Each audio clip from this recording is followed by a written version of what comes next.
So today we start with the female reproductive system, that is the development of an egg.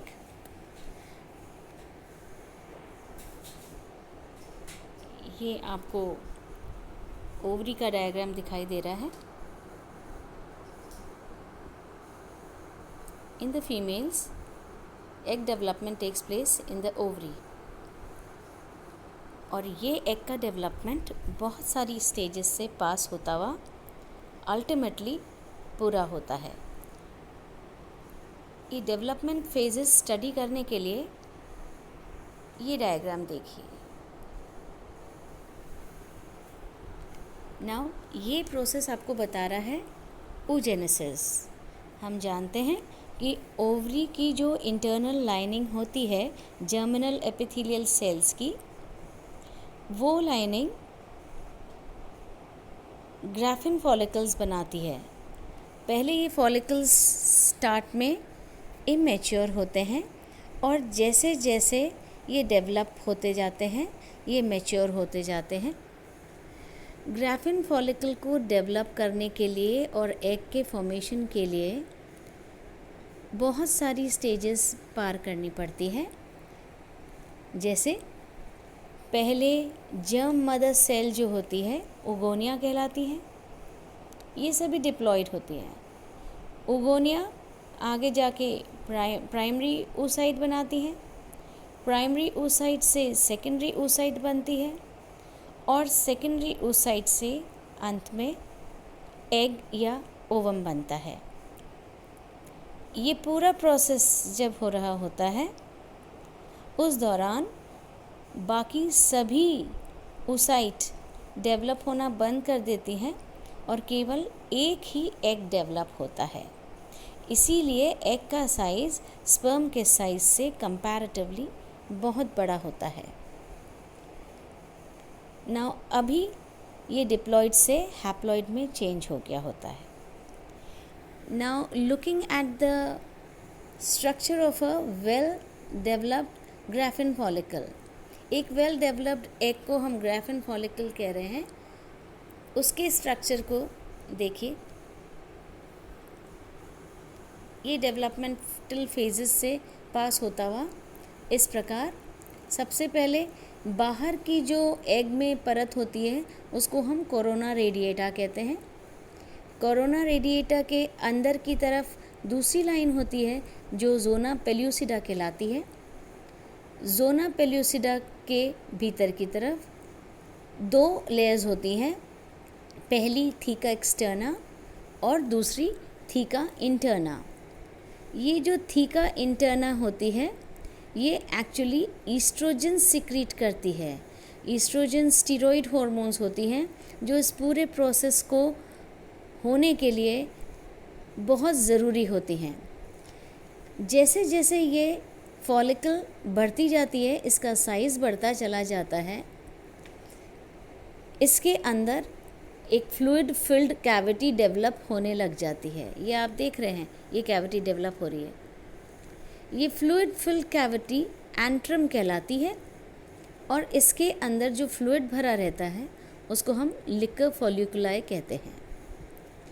इस fluid में बहुत सारा mucoprotein पाया जाता है और म्यूकोप्रोटीन इसका काम होता है एग को डेवलपमेंट के दौरान नरिशमेंट देना. Now once this antrum develops, एक बार ये एंट्रम डेवलप हो जाती है तो अब ये एंट्रम अंदर की तरफ एक मास ऑफ सेल्स के द्वारा धंसी रहती है और वहाँ पे एक हिलॉक जैसा स्ट्रक्चर बनता है. इसको डिस्कस प्रोलिजरस कहते हैं. So this is actually a mass of cells projecting inside the cavity. तो ये तो था इस फॉलिकल का स्ट्रक्चर. ये वेरियस स्टेजेस हैं जिसमें फॉलिकल डेवलप हो रही है. ये आप देख सकते हैं कैसे एंट्रम बन रहा है और पूरी फॉलिकल डेवलप हो जाती है.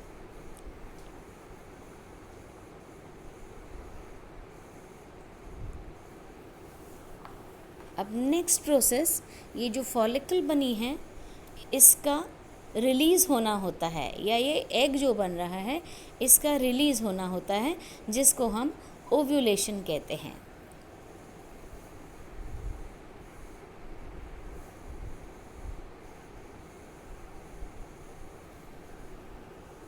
जब ग्राफिन फॉलिकल मैच्योर हो जाती है या जब फॉलिकल मैच्योर होकर के ग्राफिन फॉलिकल बना लेती है, तब वो ओवरी के सरफेस पे आ जाती है और वहाँ पे वो रिलीज़ हो जाती है और साथ में उसकी मेम्ब्रेन्स भी रिलीज़ हो जाती हैं। मतलब मेम्ब्रेन के साथ वो फट जाती है सरफेस पे और ये एग फैलोपियन ट्यूब में चले जाता है। So after the release of this egg, it is carried away to the fallopian tubes along with all the membranes. अब आगे का प्रोसेस ल्यूटिनाइजिंग हार्मोन के इन्फ्लुएंस में होता है, जो एंटीरियर पिट्यूटरी द्वारा सिक्रीट होता है। जब इस तरह से फॉलिकल रिलीज़ हो जाता है तो जो मास ऑफ सेल्स जो अभी एग के अलावा होती हैं वो एक पर्टिकुलर स्ट्रक्चर बनाती हैं जिसको कॉर्पस ल्यूटियम कहते हैं। ये एग रिलीज़ होने के बाद कॉर्पस ल्यूटियम बन गया। तो corpus luteum is a mass of cells that forms in an ovary and is responsible for the production of progesterone during early pregnancy. Corpus luteum का रोल डिपेंड करता है कि फर्टिलाइजेशन हुआ है या नहीं हुआ है। अगर फर्टिलाइजेशन होता है तो कॉर्पस ल्यूटियम आगे रोल प्ले करता है और अगर फर्टिलाइजेशन नहीं होता तो ये कॉर्पस एल्बिकन्स के रूप में एक सूखा सा स्ट्रक्चर के रूप में बन जाता है और डिजेनरेट हो जाता है। So after the release of egg, जैसे ही एग रिलीज़ होता है तो left over substance corpus luteum बना लेता है।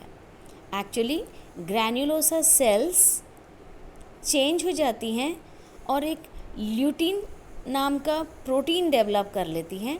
ये थीका इंटरना जो अभी ऊपर आपको बताया था पहले, वो ग्रैन्युलोसा सेल्स के साथ मिल करके पूरा का पूरा इंक्रीज़ करता है साइज़ में और ये लिबरेट हो जाता है येलो कलर के एक सब्सटेंस के रूप में जो ल्यूटीन प्रोटीन होता है।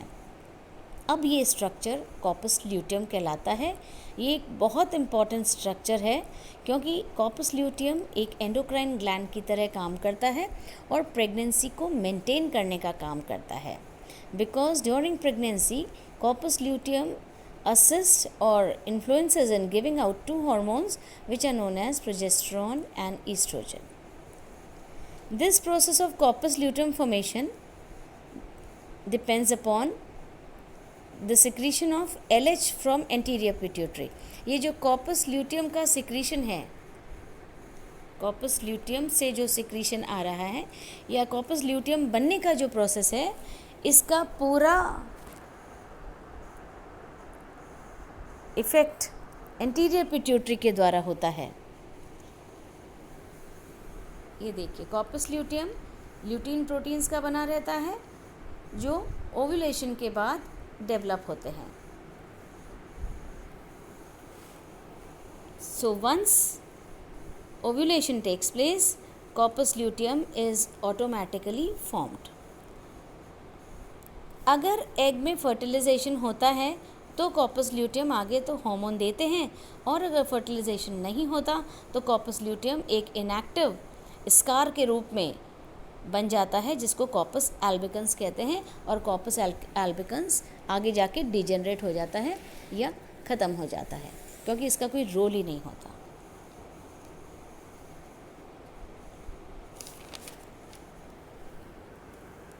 नाउ इसके अलावा ओवरी के अंदर कुछ हार्मोन सीक्रेट होती है ओवरी के द्वारा, वो इस प्रकार हैं: ईस्ट्रोजन, प्रोजेस्टेरॉन, रिलैक्सिन और एंड्रोजेंस। तो सबसे पहले बात करते हैं ईस्ट्रोजेंस की। ईस्ट्रोजेंस के बहुत टाइप्स होते हैं जैसे एस्ट्राडायोल, ईस्ट्रोन और एस्ट्रॉयल, और इसमें सबसे एक्टिव होता है ईस्ट्रोजन ईस्ट्रोजन ईस्ट्राडायोल के रूप में सबसे ज़्यादा सिक्रीट होता है और ये इम्पॉर्टेंट रोल प्ले करता है ग्रोथ और डेवलपमेंट में, और बाकी सारे सेकेंडरी सेक्सुअल कैरेक्टर्स में भी ये बहुत इम्पॉर्टेंट रोल प्ले करता है, जो हम अभी देखेंगे।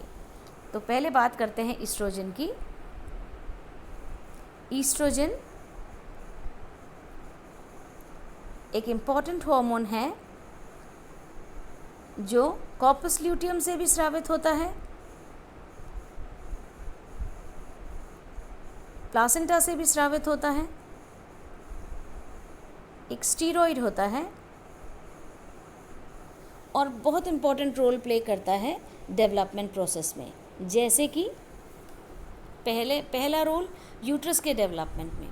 एक्चुअली यूट्रस की लाइनिंग इतनी थिक नहीं होती और ये यूट्रस की लाइनिंग को हम एंडोमेट्रियम कहते हैं।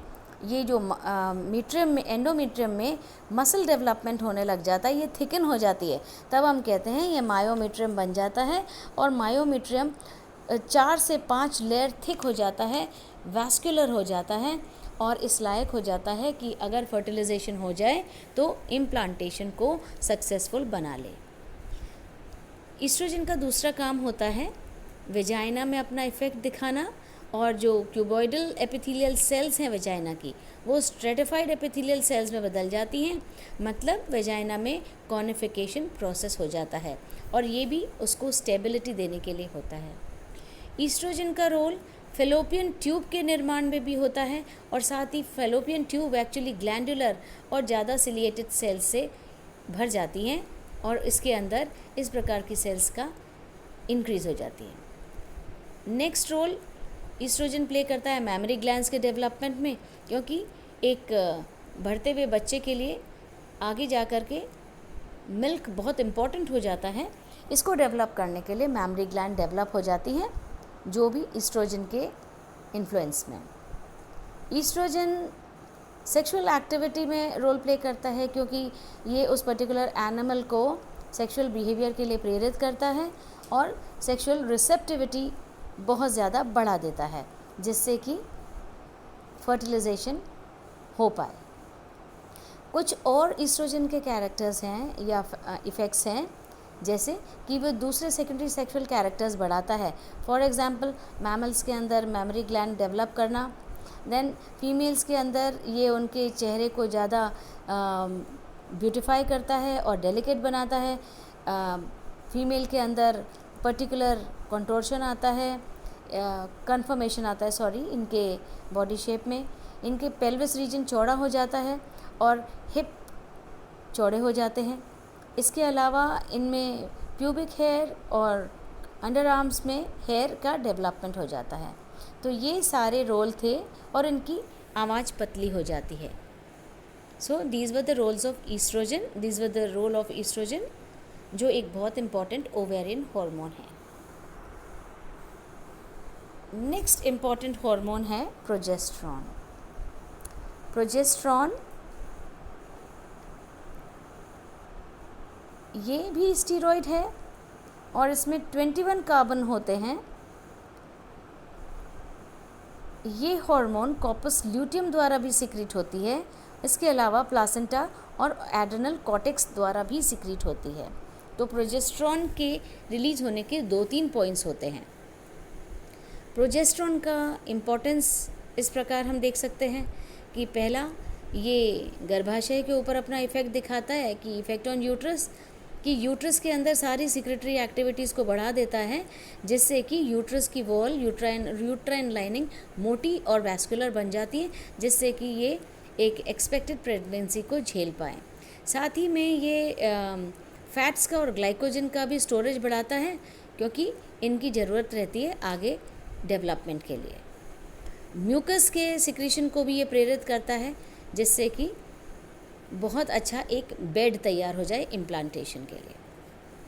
प्रोजेस्टेरॉन का दूसरा इफ़ेक्ट रहता है मेमरी ग्लैंड के ऊपर, कि मेमरी ग्लैंड की वजह से ये लैबियोल्स और एल्वियोलाई के डेवलपमेंट को बढ़ाता है और मेमरी ग्लैंड डेवलप होती हैं, जिससे मिल्क सिक्रीशन आगे संभव हो पाता है। तीसरा, ये इफ़ेक्ट डालता है ओविडक्ट के ऊपर, और ओविडक्ट में जो एपिथेलियल सेल्स हैं उनसे म्यूकस के सिक्रीशन को बढ़ाने के लिए प्रेरित करता है। और again this is necessary for the developmental process further. Then uterus के अंदर ये फॉलिकुलर डेवलपमेंट प्रोसेस को कम करता है या इनफैक्ट बंद कर देता है, क्योंकि जब एक अंडा ऑलरेडी डेवलप हो चुका है और फर्टिलाइज अगर होने की प्रक्रिया में है तो दूसरे अंडे की ज़रूरत नहीं रहेगी, इसलिए फॉलिकल सेल्स का डेवलप होना बिल्कुल आवश्यक नहीं है। तो ये फॉलिकुलर सेल्स के डेवलपमेंट को रोकता है। नाउ नेक्स्ट हार्मोन जिसको हम कहते हैं रिलैक्सिन, ये भी ओवरी द्वारा प्रोड्यूस्ड एक हार्मोन है और प्लासेंटा भी इसको प्रोड्यूस करता है और ये चाइल्ड बर्थ को स्पीड अप करता है। सो रिलैक्सिन ये एक नॉन स्टीरॉयड हार्मोन है, वाटर में सॉल्युबल है और ओवरी से, प्लासेंटा से और यूट्रस द्वारा सिक्रीट की जाती है। इस हार्मोन का काम है कि पेल्विक रीजन में प्यूबिस सिम्फाइसिस नाम का जो जॉइंट है उसको चौड़ा कर देता है, जिससे कि बर्थ कैनाल ब्रॉड हो जाती है। बर्थ कैनाल ब्रॉड होती है तभी जो पार्ट्यूरेशन है, मतलब बच्चे का बाहर निकलना इजी हो पाता है, इजीली एंड सेफ हो जाता है, इजी और सेफ होता है। नेक्स्ट हार्मोन है ओवेरियन एंड्रोजेंस। ये जो ओवेरियन एंड्रोजेंस हैं इनका मेन काम है कि एक तो ये यूट्रस से सिक्रीट होती हैं और काफ़ी कम मात्रा में सिक्रीट होती हैं, क्योंकि ये काफ़ी कुछ टेस्टोस्टेरोन की तरह, ये टेस्टोस्टेरोन की प्रिकर्सर के रूप में पाई जाती हैं और इनकी ज़रूरत नहीं रहती है, तो बहुत कम मात्रा में सिक्रीट होती हैं क्योंकि इनका इफ़ेक्ट नील के बराबर होता है। So they are really not required. So ये सारी हॉर्मोन्स थी जो ओवरी के द्वारा सिक्रीटेड थी और आगे डेवलपमेंटल प्रोसेस के लिए ज़रूरी है। इसके आगे का प्रोसेस अपन नेक्स्ट टॉपिक में करेंगे, नेक्स्ट लेक्चर में करेंगे। So wait and watch the next video. Thank you.